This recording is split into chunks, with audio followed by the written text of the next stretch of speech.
Hello, my name is George Mobley. I'm here to discuss some particular composition techniques that I've um, learned from discussing with a couple of my friends at the School of the Arts that are composers, and just some of my general knowledge of music theory.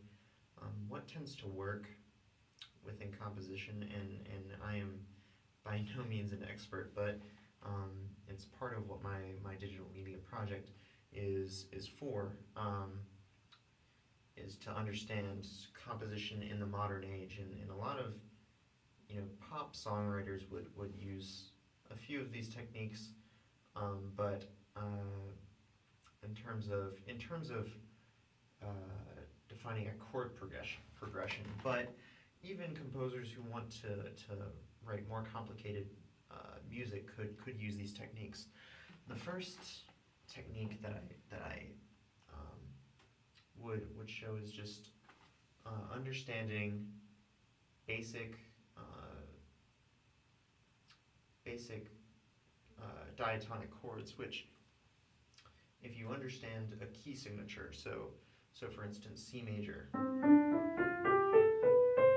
all of the notes within that key signature would be in the diatonic chords. So diatonic triads,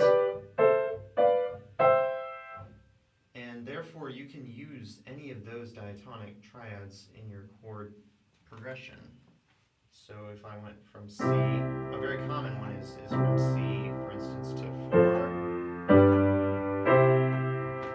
to 5, to 1, and that works because all of the notes within the triads of first the C triad, which is C, E, and G, then the F, which is F, A, and C, all of which are in the key of C, G, B, and D, which are all in C as well, and then back to C. That's a very simple thing that a lot of composers would find, and it's again, as I said, more in pop music, but composers who are first starting to write would find that useful in whatever melody that they come up with. The next technique that someone showed me was actually known as pivoting, which isn't just using diatonic chords, but it can be for using it can be for changing and modulating to a different key. So let's say I go from a C major chord to a G, right? Now that is a very cool, a very cool thing. But you might want to do something different. Like you're in G, but one other note that's in the key of G that is not in the key of C would be F sharp. So maybe you want to go to D major randomly, and that is not in the key of C. And then from there go to E minor, because E minor has the same F sharp, it's the relative minor, and then back to D, right? And then back to G, and eventually you get to A major maybe, and then back to C somehow. Really, as I said, I'm no expert, but using different chords that are within each key signature for that particular item, or it's known as pivoting chords. And to be more specific about it, it would be going from G to D. That would work. After you used C, which does not contain F sharp. That's a very good specific example. Another thing that I heard from a friend was using any key that you go into. So let's just say we're in A major, and you go to a different diatonic chord.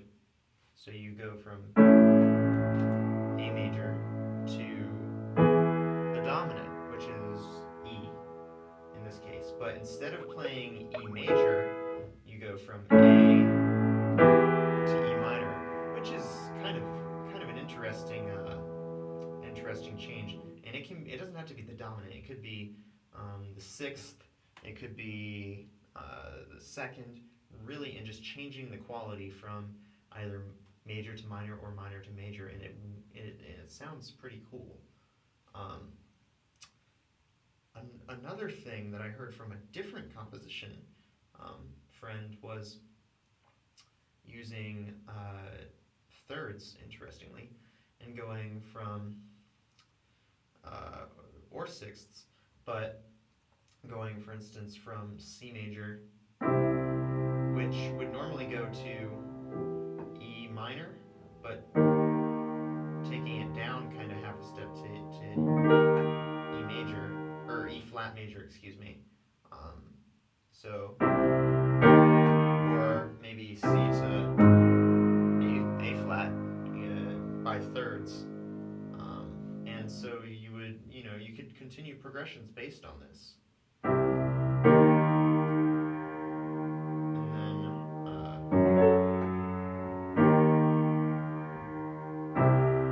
and I find those kinds of things quite interesting.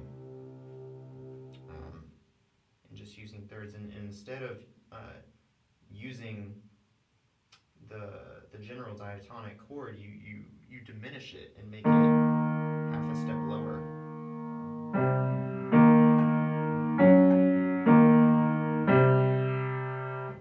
It's quite cool. And